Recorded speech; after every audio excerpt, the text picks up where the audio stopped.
بسم اللہ الرحمن الرحیم باب فی الامر بالمعروف والنہی عن المنکر۔ یہ باب ہے امر بالمعروف اور نہی عن المنکر سے متعلق، یعنی بلائیوں کا حکم کرنا، برائیوں سے روکنا، اس سے متعلق یہ باب ہے۔ قال اللہ تعالی وَلْتَكُن مِّنْكُمْ أُمَّةٌ،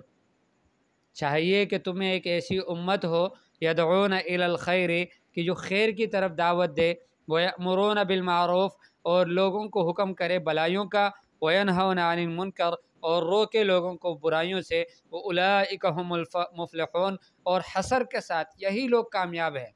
ایسی جماعت کی جو خیر کی طرف دعوت دے اور برائیوں سے لوگوں کو روکے، بلائیوں کی دعوت دے، ان کا حکم کرے، تو فرمایا کہ یہی لوگ کامیاب ہیں۔ وقال تعالی، اور اللہ پاک فرماتے ہیں کنتم خیر امت اخرجت للناس، فرمایا کہ تم ہو بہترین امت اخرجت للناس، کی جو نکالی گئی ہے لوگوں کے نفع کے لیے۔ تأمرون بالمعروف، تمہارا وظیفہ کیا ہے، کام کیا ہے، ڈیوٹی کیا ہے؟ تأمرون بالمعروف، تم حکم کرتے ہو بلائیوں کا، وتنہون عن المنکر، اور روکتے ہو لوگوں کو برائیوں سے۔ تو گویا یہ جو آیت ہے یہ اس بات کی طرف اشارہ کرتی ہے کہ یہ امت انقاذ ہے، لوگوں کو نکالنے والی ہے۔ اللہ پاک نے اس امت کو اس لیے آخر میں رکھا تاکہ بشریت کو کفر کی ظلمات، کفر کے اندھیروں سے اور جہالت کے اندھیروں سے، گمراہی کے اندھیروں سے نکالے۔ اس کام کے لیے اللہ جل جلالہ نے اس امت کو تیار کیا، اور اس کے لیے اللہ جل جلالہ نے اس کو رکھا۔ بخاری شریف کی روایت میں ہے، ابو ہریرہ رضی اللہ تعالیٰ عنہ سے روایت ہے اس آیت کے بارے میں، فرماتے ہیں کہ خیر الناس للناس، لوگوں میں سب سے اچھے لوگ جو ہے وہ، یعنی کنتم خیر امت، کہ فرمایا کہ لوگوں میں سے جو لوگوں کے لیے سب سے بہتر لوگ ہیں وہ کون سے ہیں؟ تم ہو۔ فرمایا کہ تأتون بہم فی السلاسل فی اعناقہم، کہ تم لوگوں کو زنجیریں ڈال کر ان کی گردنوں میں تم لے کر آتے ہو ان کو، حتی یدخلوا فی الاسلام، حتیٰ کہ وہ داخل ہو جائے اسلام میں۔ اور معنی کیا ہے اس کا؟ کہ مسلمان جو ہیں یہ کافروں کو قیدی بنائیں گے۔ فرمایا کہ پھر قیدی بنانے کے بعد جب وہ اسلام کو قریب سے دیکھیں گے اور اسلام کی حقیقت ان کے سامنے آ جائے گی، اس کو پہچان لیں گے، تو پھر یہ اسلام میں داخل ہو جائیں گے، اور یہ اس سبب یہ ان کے لیے جنت میں داخل ہونے کا گویا ایک سبب بن جائے گا۔ تو فرمایا کہ اس کے بعد اللہ پاک فرماتے ہیں خذ العفو وامر بالعرف، خذ العفو، درگزر کو پکڑ لو، اس کو اپنا وتیرہ بناؤ، وامر بالعرف، اور بھلائی کے ساتھ اچھے انداز سے حکم کرو، واعرض عن الجاہلین، اور جاہلوں سے اعراض کرو۔ وقال تعالی، اور اللہ پاک فرماتے ہیں والمؤمنون والمؤمنات، ایمان والے مرد اور ایمان والی عورتیں، بعضهم اولیاء بعض، یہ بعض دوسروں کے مددگار اور معاون ہیں۔ آپس میں ایمان والے مرد اور ایمان والی عورتیں یہ آپس میں ایک دوسرے کے مددگار اور معاون ہیں۔ کس چیز میں؟ یأمرون بالمعروف وینہون عن المنکر، یہ حکم کرتے ہیں بلائی کا اور منع کرتے ہیں منکر برائی سے۔ تو گویا یہ ذمہ داری صرف مردوں کی نہیں ہے بلکہ عورتوں کی بھی ہے کہ وہ اچھے کاموں کا حکم کرے اور برائیوں سے روکے۔ وقال تعالی، اور اللہ پاک فرماتے ہیں لعن الذین کفروا من بنی اسرائیل، لعنت کی گئی ہے ان لوگوں کے اوپر کہ جو بنی اسرائیل میں سے تھے جنہوں نے کفر کیا۔ لعنت کن کی زبان ہوئی؟ علی لسان داؤد و عیسی بن مریم، داؤد علیہ الصلاۃ والسلام اور عیسی بن مریم علیہ الصلاۃ والتسلیمات، دونوں کی زبانی ان کے اوپر لعنت کی گئی۔ اور کیوں کی گئی؟ ذالک بما عصوا، یہ اس وجہ سے کہ انہوں نے نافرمانی کی، وکانوا یعتدون، اور وہ حد سے بڑھنے والے تھے، حد سے تجاوز کرنے والے تھے۔ کانوا لا یتناہون عن منکر، وہ ایک دوسرے کو برائی سے نہیں روکتے تھے، فعلوہ، کہ جن برائیوں کو وہ کرتے تھے، لبئس ما کانوا یفعلون، بہت برا ہے جو وہ کرتے تھے، ان کا یہ عمل بہت برا ہے کہ وہ برائیاں کرتے تھے اور برائیوں سے ایک دوسرے کو روکتے نہیں تھے۔ حدیث پاک میں آتا ہے کہ ان میں سے ایک دوسرے کو برائی پر دیکھتا، پھر اس کو حکم کرتا کہ یا ھذا اتق اللہ، اے فلاں اللہ سے ڈرو، ایسا نہ کرو، یہ گناہ کا کام ہے، تم اس کو نہ کرو۔ لیکن اس کے باوجود بھی وہ گناہ کا کام کرتا رہتا، تو پھر کیا ہوتا کہ اللہ جل جلالہ نے پھر اگلے دن جب اس کے پاس آتا تو فرمایا کہ اس کو نہ منع کرتا کہ یہ اس کے ساتھ کھانے میں بیٹھ جائے، اس کے ساتھ ان کے ساتھ اٹھنا بیٹھنا ان کے ساتھ، نشست و برخاست، ان ساری چیزوں میں ان کے ساتھ رہتا، جیسے کہ کل اس کو برائی کرتے ہوئے اس کو دیکھا بھی نہیں۔ جب عام طور سے ایسا ہونے لگا تو اللہ جل جلالہ نے بعضوں کے دلوں کو بعضوں کے ساتھ خلط ملط کر دیا، گڈ مڈ کر دیا، اور آپس میں ملا دیا، مکس کر دیا، پھر اللہ پاک کی طرف سے ان کے اوپر لعنت ہوئی۔ تو دیکھیے یاد رکھنے کی بات ہے، ان کے ذمے جتنا امر بالمعروف اور نہی عن المنکر کا کام تھا، اس سے کئی گنا، سینکڑوں، ہزاروں درجے اس سے زیادہ ہمارے ذمے ہیں، اس لیے کہ یہ خاتم النبیین صلی اللہ علیہ وسلم کی امت ہے۔ وہاں نبی کے فوت ہونے کے بعد، نبی کے پردہ فرمانے کے بعد دوسرے نبی کے آنے کی توقع اور امید تھی، یہاں کسی نبی کے آنے کی امید اور توقع نہیں ہے۔ یہاں تو اس امت کی ذمہ اللہ نے لگا لیا ہے کہ یہ امت وہ نبیوں والا کام کرے گی۔ تو آپ خود سوچیں کہ اگر اس امت میں لوگ ایسا کرتے کہ ایک دوسرے کو منع کرتے تھے، کہتے تھے ان سے کہ اتق اللہ، اللہ سے ڈرو، ایسا نہ کرو، اس کے باوجود وہ کرتا، اور یہ اگلے دن پھر ان کے ساتھ اٹھک بیٹھک کرتا، ان کے ساتھ نشست و برخاست سب کچھ کرتا رہتا، ان سے اپنے تعلقات جوڑے رکھتا، پھر اللہ پاک نے ان کے دلوں کو آپس میں مکس کر دیا۔ تو آپ خود بتائیں، ذرا ایمان سے بتائیں کہ جیسے ہماری حالت ہے کہ کیا ہم کسی کو گناہ پر دیکھتے ہوئے ہم اس کو اتنا بھی کہتے ہیں کہ یار اللہ کا خوف کرو، یہ گناہ نہ کرو؟ اتنے بھی ہم کہتے ہیں اس کو جتنا وہ بنی اسرائیل کہتے تھے؟ اگر اتنا کہتے ہیں اور اس کے باوجود بھی ان کے ساتھ اٹھک بیٹھک کرتے ہیں، تب بھی ہم مجرم ہیں۔ لیکن غضب تو یہ ہے کہ ہم اتنا بھی نہیں کہتے کسی کو، اتنا بھی کسی کو نہیں۔ دیکھیں دنیا کا معمولی سا کسی کا نقصان ہو رہا ہو نا، سب اس کو بتاتے رہتے ہیں۔ یہ موٹر سائیکل کا سٹینڈ ہوتا ہے نا، یہ کئی دفعہ مجھ سے خود رہ جاتا ہے، تو راستے میں جہاں سے گزرتا ہوں ہر ایک اشارہ کرتا ہے، اپنے گاڑی کو روک کر آہستہ کر کے وہ مجھے بتاتا ہے کہ سٹینڈ اٹھاؤ، آپ کو نقصان دے گا، گر جاؤ گے۔ آج صبح مدرسے سے آتے ہوئے بھی یہ محسوس کر رہا تھا، جگہ جگہ وہ ایک دو موٹر سائیکل والوں کو دیکھا، مختلف قسم کے 2-3 لوگ ان کو اشارے کر رہے ہیں کہ اس کو اٹھاؤ۔ میرا بھی دل کرتا تھا میں ان کو اشارہ کروں، لیکن وہیں پر اذانیں ہو رہی تھی، نماز کا وقت تھا، سارے لوگ مسجدوں میں گئے تھے، وہاں بہت سارے طبقہ میں ہمارا مسجد سے باہر تھا، میرے جی میں نہیں آیا کہ میں ان کو کہوں کہ یار مسجد میں چلے جاؤ، نماز پڑھو، اللہ کا خوف کرو، مسلمان نماز نہ پڑھے۔ تو بہت بڑی یعنی سوچنے کی بات ہے، یہ ایک غور اور فکر کی بات ہے کہ ہماری اصل جو ہماری بنیادی ہماری اضمحلال اور ہماری جو تنزل کا جو اصل اسباب ہے وہ یہ ہے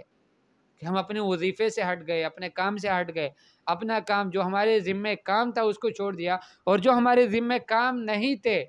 جو کسی اور کے ذمے تھے، ان کے ذمے اللہ نے لیے تھے، ان کاموں میں ہم نے اپنے آپ کو اتنا مشغول کر دیا کہ گویا ساری ذمہ داری ہماری ہی ہے۔ اللہ ہمیں صحیح راستے کی ہدایت بھی نصیب فرمائے، اور پھر اس پر چلنے کی استعداد بھی ہمارے اندر پیدا فرمائے، اور چلا بھی دے اپنی توفیق سے، اللہ پاک اس کی توفیق بھی نصیب فرمائے۔ وقال تعالی، اور اللہ پاک فرماتے ہیں وَقُلِ الْحَقُّ مِن رَبِّكُمْ، اور آپ یہ کہہ دیجئے کہ حق تو تمہارے رب کی طرف سے ہے، فَمَنْ شَاءَ فَلْيُؤْمِنْ وَمَنْ شَاءَ فَلْيَكْفُرْ، پس جو چاہے ایمان لائے اور جو چاہے وہ کفر کر لے۔ وقال تعالی، اور اللہ پاک فرماتے ہیں فَاصْدَعْ بِمَا تُؤْمَرْ، جو تمہیں حکم دیا جاتا ہے اس کو کھل کر بیان کرو۔ اللہ اکبر، اس میں کسی کی ملامت کی خوف کیا، اس میں تو کسی کی کوئی پرواہ نہیں ہے، اللہ کی طرف سے جو تمہیں حکم دیا جاتا ہے کھل کر بالکل واضح طور پر اس کو بیان کرو۔ وقال تعالی، اور اللہ پاک فرماتے ہیں انجینا الذین ینہون عن السوء، ہم نے ان لوگوں کو نجات دی کہ جو برائیوں سے روکتے تھے لوگوں کو، وَأَخَذْنَا الَّذِينَ ظَلَمُوا، اور ان لوگوں کو ہم نے پکڑ لیا کہ جنہوں نے ظلم کیا۔ کس سے پکڑا؟ بِعَذَابٍ بَئِيسٍ، ایک عذاب سے جو بئیس ہے، بئیس کا مطلب یعنی مؤلم شدید، اشتد بؤسہ ووجعہ، کہ جس کی سختی، جس کا درد، جس کی تکلیف بہت سخت ہو، ایسے سخت عذاب سے ہم نے ان کو پکڑ لیا۔ بما کانوا یفسقون، بسبب اس کے کہ وہ فاسق تھے، یہ ان کا سبب تھا ان کے اس پکڑنے کا۔ والآیات فی الباب کثیرۃ معلومۃ، اس باب میں آیات بہت زیادہ بھی ہیں اور معلوم بھی ہے۔ وأما الحدیث فالأول عن ابی سعید الخدری رضی اللہ عنہ قال، پہلی روایت تو ابو سعید خدری رضی اللہ تعالیٰ عنہ سے ہے، قال سمعت رسول اللہ صلی اللہ علیہ وسلم، فرماتے ہیں کہ میں نے رسول اللہ صلی اللہ علیہ وسلم کو سنا،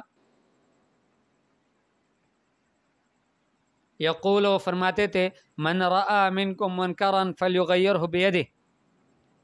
کہ جو تم میں سے کسی برائی کو دیکھے تو اس کو چاہیے کہ اس کی تغییر کر دے، اس کو بدلے اپنے ہاتھوں کے ذریعے سے۔ بدلنے سے مراد کیا ہے کہ برائیوں کو نیکی میں، اچھائی میں اس کو بدل دے۔ فَإِن لَّمْ يَسْتَطِعْ فَبِلِسَانِهِ، اگر وہ اس کی طاقت نہیں رکھتا تو اپنی زبان سے تو اس کو اس برائی کو بدل دے۔ فَإِن لَّمْ يَسْتَطِعْ فَبِقَلْبِهِ، اگر وہ اپنے زبان سے بھی نہیں کر سکتا تو اپنے دل سے اس کو برا جانے۔ وَذَلِكَ أَضْعَفُ الْإِيمَانِ، اور یہ ایمان کا کم سے کم درجہ ہے۔ ابھی یہ محرم کا مہینہ شروع ہو رہا ہے، پوری دنیا میں بلکہ پورے پاکستان میں مختلف قسم کی منکرات ہمارے سامنے ہوں گی، لیکن اس کے لیے میں نے بھی کبھی نہیں سوچا، آپ نے بھی کبھی نہیں سوچا ہوگا کہ اس کی روک تھام کے لیے ہم کیا کر سکتے ہیں، اس کو کس طرح سے اچھے انداز میں اس کو پیش کر سکتے ہیں، یعنی اس میں تغیر کیسے، تبدیلی کیسے لا سکتے ہیں۔ تبدیلی اصل تو تبدیلی ہے، فَلْيُغَيِّرْهُ، اس کا معنی جو ہم کرتے ہیں نا کہ اس کو روک دے، تو روکنا نہیں ہے، اس کو بدلنا ہے، اس کو رخ کو، غلط رخ پر ہے تو اس کا رخ ٹھیک کرنا ہے، اس کو صحیح رخ پر لانا ہے۔ تو یہ کم سے کم درجہ ہے۔ اس کے بعد تو پھر اگلے حدیث میں ہے کہ پھر اس کے بعد پھر ایک ذرے کے برابر بھی، روئی کے دانے کے برابر بھی کوئی ایمان نہیں ہے اس کے بعد، پھر اگر آدمی اپنے دل میں بھی اس کو برا محسوس نہ کرے۔ تو اس لیے میرے دوستو عزیزو، اللہ جل جلالہ ہمیں اس کی سمجھ نصیب فرمائے کہ ہم ہمیشہ کوشش کرتے رہے کہ داعی بن کر رہیں۔ یاد رکھیں، جو شخص داعی نہیں بنتا وہ مدعو خود بخود بنتا جاتا ہے، بنتا چلا جاتا ہے، اس کو محسوس نہیں ہوتا۔ اس لیے کہ ساری دنیا کی ساری چیزیں، اتنی پہلی ہوئی مخلوق اللہ پاک کی، اور ان میں اتنی ساری چیزیں، دنیا کے نقشے، رنگ و نقش و نگار، یہ سارا کچھ یہ ہمیں دعوت دے رہے ہیں، ہمیں دعوت دے رہے ہیں، یہ ساری چیزیں ہمیں دعوت دے رہی ہے۔ یا تو ہم ان کی دعوت کو قبول کر لیں گے، ان سے متاثر ہو جائیں گے، یا پھر ہم خود اپنا اثر لوگوں پر جمائیں گے، لوگوں کو اپنا اثر دیں گے، ان سے اثر نہیں لیں گے۔ اس لیے کہ یہ امت ہے، ایک بہترین امت ہے، اس کی تو اللہ نے صفتیں، تعریفیں کی ہیں قرآن میں، اور فرمایا وَمَنْ أَحْسَنُ قَوْلًا مِّمَّنْ دَعَا إِلَى اللَّهِ، اس سے بہتر بات کس کی ہو سکتی ہے جو اللہ کی طرف لوگوں کو بلائے، اللہ کی طرف بلائے، وَعَمِلَ صَالِحًا، اور نیک عمل کرے، وَقَالَ إِنَّنِي مِنَ الْمُسْلِمِينَ، اور یہ کہیں کہ میں ایک مسلمان ہوں، اس لیے میں یہ کام کرتا ہوں، میں چونکہ مسلمان ہوں، رسول اللہ صلی اللہ علیہ وسلم کا امتی ہوں، اب میرے ذمے ہے یہ کام، اس لیے میں کرتا ہوں۔ اسی لیے اللہ پاک فرماتے ہیں وقال اننی من المسلمین، کہ ایک مسلمان اس کی حیثیت اور اس کی شان یہ ہوگی کہ وہ ہمیشہ حق کی بات، حق کی طرف دعوت دیتا رہے گا، وہ لوگوں میں اچھائیاں پلائے گا، برائیوں سے لوگوں کو روکے گا، لیکن اچھے انداز سے، بہترین انداز سے، پیار کے انداز سے۔ دیکھیں خذ العفو وامر بالعرف واعرض عن الجاہلین، پہلے بھی اللہ جل جلالہ نے حکم فرمایا کہ خذ العفو، نرمی کو، درگزر کو لے لو، اور آخر میں پھر فرمایا واعرض عن الجاہلین، جاہلوں سے اعراض کر لو،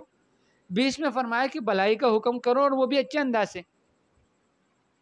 کتنا احتیاط کے ساتھ چلنا پڑتا ہے دعوت کا کام، کتنا محتاط انداز سے یہ کام کرنا پڑتا ہے۔ اسی وجہ سے علماء نے فرمایا کہ دعوت دیتے ہوئے کسی کو حقیر نہیں سمجھنا۔ علماء نے لکھا ہے کہ اگر کوئی شخص کسی کو دعوت دیتے ہوئے اس کو حقیر سمجھتا ہے تو یہ دعوت دینا اس کے لیے حرام ہے، یہ دعوت دینا اس کے لیے حرام ہے، اس لیے کہ اس مسلمان کی عزت اور اس کی توقیر، اس کا احترام، یہ ہر مسلمان پر واجب ہے، اس لیے کہ کم از کم وہ مسلمان ہے یار۔ تو اس لیے اللہ جل جلالہ سے دعا ہے اللہ ہمیں بھی اس کی سمجھ نصیب فرمائے، ایک بہت بہترین انداز سے جو دین کی دعوت کا کام ہو رہا ہے، اس کے ساتھ میں اپنے پیاروں سے، اپنے طلبہ اور طالبات سے، اپنے دوستوں سے اور اپنے متعلقین سے سب سے میں گزارش کروں گا کہ کم از کم ان کا ساتھ دے، جتنا ہمارا بس چلے۔ بہت سیدھا سادہ کام ہے، اور یاد رکھے اس کا اتنا سیدھا ہونا، سادہ ہونا، یہی وہ چیز ہے، وہ معنی ہے کہ جس کی وجہ سے لوگوں کی سمجھ میں نہیں آتی۔ دعوت کا کام جو ایک سلسلہ چلا آ رہا ہے اللہ جل جلالہ کے فضل و کرم سے، صرف ہمارے ملک میں نہیں ہے، عرب و عجم میں پھیلا ہوا، ساری دنیا کے اندر وہ پھیلا ہوا ایک مضبوط نیٹ ورک ہے دعوت کے کام کا۔ اللہ جل جلالہ نے کتنے آسانی پیدا فرما دی، کہاں کہاں لوگ پہنچ جاتے ہیں اللہ کی دعوت کے خاطر، کون کون سے جنگلوں میں، وادیوں میں، نہروں میں، سمندروں میں، اور پتہ نہیں پہاڑوں کی چوٹیوں پہ کہاں کہاں نہیں پہنچے۔ یہ سیدھے سادے لوگ کہ جن کو کچھ سمجھ نہیں آتا تھا، اب اللہ کے فضل و کرم سے ساری دنیا میں ہدایت کی نور کو، ہدایت کی شمعوں کو، ان کو جلائے ہوئے لوگوں میں دین پلا رہے، دین کی محنت کر رہے۔ تو اللہ جل جلالہ نے بہت بہترین نتائج دکھائے اس کام کے، بہت بہترین نتائج دکھائے۔ وہ ملک جہاں ایک مسجد نہیں ہوتی تھی اور وہاں کے مسلمان پریشان تھے کہ ہم کیا کریں، وہاں اللہ جل جلالہ نے اس دعوت اور تبلیغ کی کام کی وجہ سے اس کے ذریعے سے اللہ جل جلالہ نے مہربانی فرمائی۔ آج 5000 سے زیادہ مساجد اسپین کے اندر اور اس کے علاوہ دوسرے ممالک برطانیہ کے اندر، مختلف ملکوں کے اندر ان کے ایئرپورٹوں میں یہ مساجد بنتی چلی گئی۔ کتنا اللہ جل جلالہ نے مہربانی فرمائی، کتنی آسانیاں پیدا کر دی۔ تو اس لیے دوستو عزیزو، بہت سیدھا سادہ کام ہے۔ ہم سے اگر اور بڑے کام نہیں ہوتے نا، کوئی کام اور کرنا ہے تو بے شک کرتے رہے، سارے کام ایک دوسرے کے معاون ہیں، ایک دوسرے کے مخالف تو نہیں ہے۔ کوئی اور کام میں لگیں، آپ تصوف میں لگیں، بڑا مبارک کام ہے، آپ کرتے رہیں۔ تبلیغ کو، دعوت کے کام کو آپ اچھا سمجھے، اس کی تائید کرے، اس کے حق میں ایک دو بول بولے۔ اسی طرح سے اگر آپ جہاد کے کام میں مشغول ہیں، آپ جہاد کرتے ہیں تو آپ کو بہت مبارک، سب سے اونچا کام آپ کر رہے۔ لیکن دعوت کے کام کو بھی، دوسرے جتنے بھی شعبے ہیں، تصوف کے کام کو بھی، دینی مدارس کے کام کو بھی، سیاست کے کام کو بھی، ان سارے کاموں کے بھی آپ تائید کرتے رہیں، ان کی مخالفت کبھی نہ کریں، اس لیے کہ یہ سارے کام ایک دوسرے کے معاون ہیں، ایک دوسرے کے موافق ہیں۔ رسول اللہ صلی اللہ علیہ وسلم کی زندگی کو دیکھیں، جو کام جس کے زیادہ مناسب تھا اس کام کو وہاں پر لگایا، لیکن دوسرے کام کا مخالف کبھی نہیں بنا۔ ابو ہریرہ رضی اللہ تعالیٰ عنہ، وہ تعلیم اور تعلم کے لحاظ سے سب سے نمایاں شخصیت ہے ان کی، لیکن جنگوں میں ان کو قائد بنا کر کبھی ہوا ہے، لیکن ہمیشہ کے لیے جس طرح خالد بن الولید کے ذمہ لگتا تھا، یہ ان کے ذمہ نہیں لگایا گیا۔ خالد بن الولید رضی اللہ تعالیٰ عنہ کے ذمہ ابو ہریرہ رضی اللہ تعالیٰ عنہ کا کام نہیں لگایا، لیکن کبھی مخالفت سامنے نہیں آئی۔ ہر ایک جانتا ہے کہ یہ کام بھی میرے ذمہ ہے، میرے کرنے کا کام ہے، اور وہ کام وہ اچھا کر سکتے ہیں تو وہ کریں۔ اس طرح سے سارے صحابہ کرام رضی اللہ تعالیٰ عنہ کی تقسیم اللہ کے رسول صلی اللہ علیہ وسلم نے ہمیشہ ایسی کی ہے کہ جو جس جگہ کے مناسب تھا اس کو وہاں لگا لیا، اور اس کام کو اللہ جل جلالہ نے ان سے لیا، لیکن دوسرے کام کی ایک ذرہ برابر کبھی مخالفت نہیں ہوئی۔ تو جتنے بھی لوگ دین کے دعوت کے کام کرتے ہیں پوری دنیا میں یہ یاد رکھے، پوری دنیا میں جتنے لوگ خیر پھیلاتے ہیں، برائیوں سے روکتے ہیں، اچھے کام کرتے ہیں، مدارس کے لحاظ سے، دین کے لحاظ سے، اور رفاہی اداروں میں کام کرتے ہیں، مختلف قسم کے لوگوں کی خدمت کرتے ہیں، لوگوں کے لیے آسانیاں پیدا فرماتے ہیں، جتنے بھی کام ہیں اخلاص کے ساتھ جو کرتے ہیں، ان سب کی ہم نے تائید کرنی ہے۔ وہ سارے اچھے کام کرتے ہیں، اللہ کی دین کی طرف دعوت دے رہے ہیں۔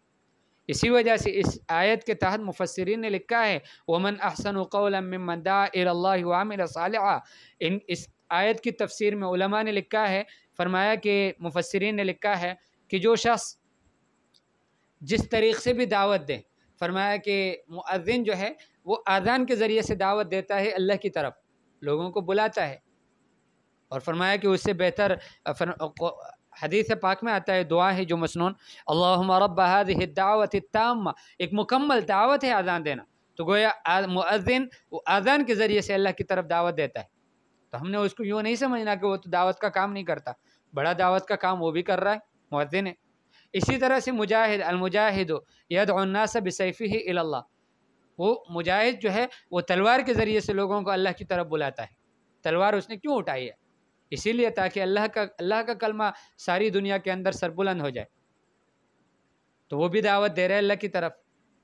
اسی طرح سے دوسرے بھی جتنے لوگ ہیں، اور علماء جو ہے انبیاء کرام علیہم الصلوات و تسلیمات معجزات کے ذریعے سے معجزات لوگوں کے سامنے پیش کرتے، علماء کرام دلائل پیش کر کے لوگوں کو اللہ کی طرف دعوت دیتے ہیں، اور اس کے علاوہ ظاہری اعمال کی طرف بھی دعوت، باطنی اعمال کی طرف بھی، تصوف والے، سلوک والے، وہ مشائخ وہ دعوت دیتے ہیں باطنی اعمال کی طرف، روحانی اعمال کی طرف۔ تو اس وجہ سے میرے دوستو عزیزو اس کی اللہ جل جلالہ ہم سب کو سمجھ نصیب فرمائے کہ سارے دین کے جتنے بھی شعبے ہیں اس کی بہت اہمیت ہے، بہت ضرورت ہے اس بات کے کرنے کی۔ یاد رکھے یہ کوئی معمولی بات نہیں جو میں کہہ رہا ہوں، اس بات کی بہت اشد ضرورت ہے کہ ہم ایک دوسرے کے معاون بنیں، ایک دوسرے کے فریق نہ بنیں، مخالف نہ بنیں۔ یار آپ کی وجہ سے اگر امت ٹوٹتی ہے نا، ایک کلمے کی وجہ سے، اللہ جل جلالہ ایسے شخص کو، حدیث کا مفہوم ہے، اس کو جہنم میں ڈالیں گے، اگرچہ وہ نمازی ہوں گے، وہ سب کچھ ہوں گے، اس کی وجہ سے امت میں انتشار پیدا ہوتا ہے، ٹوٹتی ہے امت اس سے۔ کیوں ہم ایک دوسرے کے پیچھے لگ کر ایک دوسرے کی مخالفت کرتے ہیں؟ کیا ہم نے یہود و نصارہ، خوارج کی ایک عادت بتائی گئی ہے، یاد رکھیں خوارج کی ایک عادت یہ بتائی گئی ہے کہ وہ کافروں کو چھوڑ کر خود میں مشغول ہوں گے، ایک دوسرے کی مخالفت کرتے رہیں گے۔ تو اس وجہ سے میرے دوستو عزیزو بہت ڈرنا چاہیے، بہت بچنا چاہیے اس بات سے کہ ہم لوگوں کے اندر اتحاد اور اتفاق کی بات کریں، لوگوں کے اندر لوگوں کی خوبیوں کو دیکھیں۔ حدیث پاک میں آتا ہے کہ جو شخص کہے کہ امت ہلاک ہو گئی، فرمایا دو طرح کی روایت ہے، فرمایا فہو اہلکہم یا فہو اہلکہم، کہ وہ سب سے زیادہ ہلاک ہونے والا شخص تو یہ خود ہے، ساری امت کو ہلاک سمجھ رہا ہے۔ یار اللہ کے ساتھ بھی بدگمانی ہوگی، یقین مانو میرے دوستو، اللہ کے ساتھ بھی بدگمانی ہوگی۔ اللہ نے اگر اس امت میں خیر نہ رکھی ہوتی تو ہر نیا آنے والا بچہ یہ نہ آتا دنیا میں۔ اس وجہ سے علماء نے لکھا ہے، بزرگان دین نے لکھا ہے، فرمایا کہ ہر روز اللہ جل جلالہ نئے بچوں کو پیدا فرماتے ہیں، ان کی ولادت ہوتی ہے۔ یہ اس بات کی دلیل ہے کہ اللہ پاک اپنے بندوں سے اب بھی خوش ہے، ناراض نہیں ہے ساروں سے۔ ہے بہت سارے کفر بھی غالب ہے، سب کچھ ہے، لیکن اس سے زیادہ غلبہ کفر کا تو پہلے بھی ہوا ہے۔ آپ خود سوچیں کتنے ایسے حالات آئے کہ جہاں پر کوئی سمجھ میں آنے والی بات نہیں تھی، ہر طرف سے ہم